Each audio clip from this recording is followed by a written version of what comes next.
సమంజసం అని నేను అడుగుతున్నా.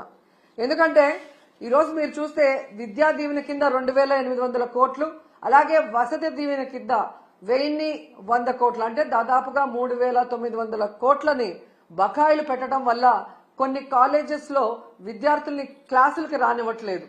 కొన్ని కాలేజెస్ లో విద్యార్థులకి సర్టిఫికెట్లు కూడా ఇవ్వకపోవటం, కొన్ని చోట్ల విద్యార్థులు చదువుకు దూరం అవటం చూస్తుంటే చాలా చాలా బాధేస్తుంది. ఎందుకంటే విద్యతోనే పేదరికం సమూలంగా నిర్మూలించే అవకాశం ఉంది.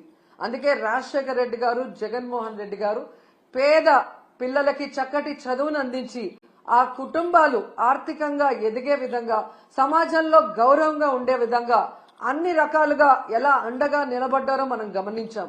కానీ చంద్రబాబు నాయుడు గారు డబ్బున్న వాళ్ళు మాత్రమే చదువుకోవాలి, తన పార్టీలో ఉన్న ప్రైవేట్ స్కూళ్లు కాలేజీలు ఉన్న వాళ్లే ఫీజులు దండుకోవాలి అన్నట్టుగా ఈరోజు పేద విద్యార్థుల్ని చదువుకు దూరం చేసే విధంగా చర్యలు చేపట్టడం, ఇవ్వాల్సిన బకాయిలు ఇవ్వకపోవడం అనేది మనం గమనించాలి. అండ్ ఈరోజు ఫీజు రియంబర్స్మెంట్ అలాగే స్కాలర్షిప్లు బకాయిలు తొందరగా చెల్లించండి అయ్యా అని అడిగితే దానికి కొంతమంది మంత్రులు మీరు బకాయిలు పెట్టలేదా, మీ ప్రభుత్వంలో బకాయిలు లేవా అని విచిత్రంగా మాట్లాడుతున్నారు. ఆ మంత్రులకు గాని ఆ ఇతండంగా మాట్లాడే వారికి నేను తెలియజేసేది ఒక్కటే, 2019లో చంద్రబాబు నాయుడు గారు దిగిపోయే నాటికి 2800 కోట్లు బకాయిలు ఉన్నాయి. ఆ రోజు ఆ బకాయిల్ని జగన్మోహన్ రెడ్డి గారి ప్రభుత్వం సంపూర్ణంగా చెల్లించడమే కాకుండా తాను అధికారంలో వచ్చిన తర్వాత ఉన్న వాటిని కూడా ఎలా చెల్లించుకుంటూ వస్తున్నారో మనం చూసాం. సో ఎప్పుడూ కూడా ఒక ప్రభుత్వం మారినప్పుడు గత ప్రభుత్వంలో బకాయిలు ఉంటే వాటిని తీర్చాల్సిన బాధ్యత ఆ అధికారంలోకి వచ్చిన పార్టీకి ఉంటుంది. కానీ అధికారంలోకి వచ్చిన తర్వాత ఈరోజు చేతులు దులుపుకొని పేద విద్యార్థుల చదువుని దూరం చేసి మళ్లీ ఇతండంగా విచిత్రంగా మాట్లాడటం ఎంతవరకు సమంజసం అని నేను ప్రశ్నిస్తున్నా. అండ్ ఈరోజు మీరు చూస్తే ఇది చంద్రబాబు నాయుడికి ఇది కొత్త ఏం కాదు, మీరు గతంలో కూడా చూశారు. ఎందుకంటే పేదవాళ్ళంటే చంద్రబాబు నాయుడికి చిరాకు. పేదవాళ్ళు మనుషులు కారనా, వాళ్ళకి చదువు అవసరం లేదనుకుంటారో ఏంటో నాకు తెలియదు. కానీ వైఎస్ఆర్ గారు తీసుకొచ్చిన ఈ ఫీజు రియంబర్స్మెంట్ ని ఏ విధంగా ఇంజనీరింగ్ స్టూడెంట్స్ ని ఫీజు రియంబర్స్మెంట్ లో 35,000 రూపాయలకే కోత పెట్టి ఎంతమందిని ఇబ్బంది పెట్టారో మనం అందరం కూడా గమనించాం.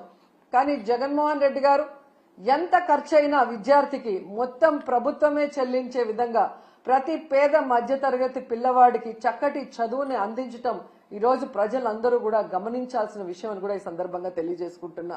అండ్ ఈరోజు మీరు చూస్తే ఈ చంద్రబాబు నాయుడు గారు 3,900 కోట్ల ఈ స్కాలర్షిప్లు కానీ ఫీజు రియంబర్స్మెంట్ బకాయిలకు మాత్రమే ఆపలేదండి.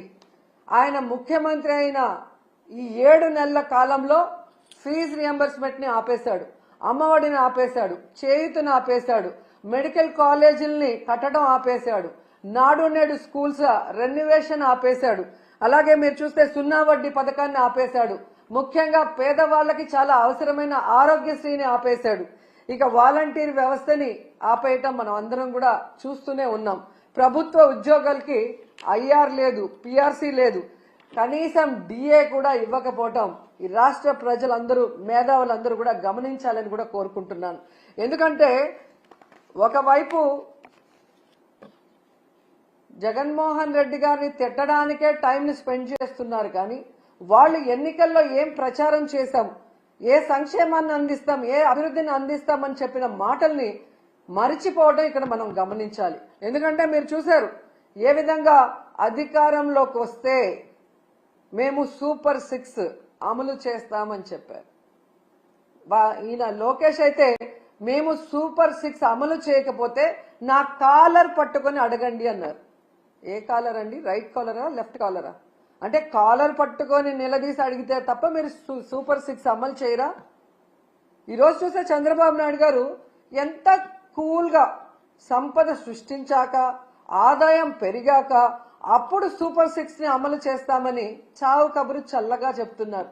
మరి ఆ రోజు చంద్రబాబు నాయుడు గారు, పవన్ కళ్యాణ్ గారు ఎన్నికల్లో ప్రచారం చేస్తున్నప్పుడు మీకు తెలీదా? ఎందుకు ఆ రోజు ఇదే మాట చెప్పలేదు? మేము వచ్చాక సంపద సృష్టించాక ఆదాయం పెరిగితేనే సూపర్ 6 అమలు చేస్తాం లేకపోతే చేయలేమని ఆ రోజు ఎందుకు చెప్పలేదని అడుగుతున్నా. ప్రజల్ని మోసం చేయాలన్న ఆలోచనతోనే కదా అబద్ధం చెప్పారు. మళ్ళీ మీరు చూస్తే చాలా ఎటకారంగా చంద్రబాబు నాయుడు గారు, మీరు కూడా వినుంటారు, పెద్ద గొంతేసుకొని చెవులో మైక్ పెట్టుకొని తమ్ముళ్ళు బటన్ నొక్కుతాడంట జగన్మోహన్ రెడ్డి. బటన్ నొక్కడం పెద్ద విషయమా? మూలనున్న ముసలమ్మ కూడా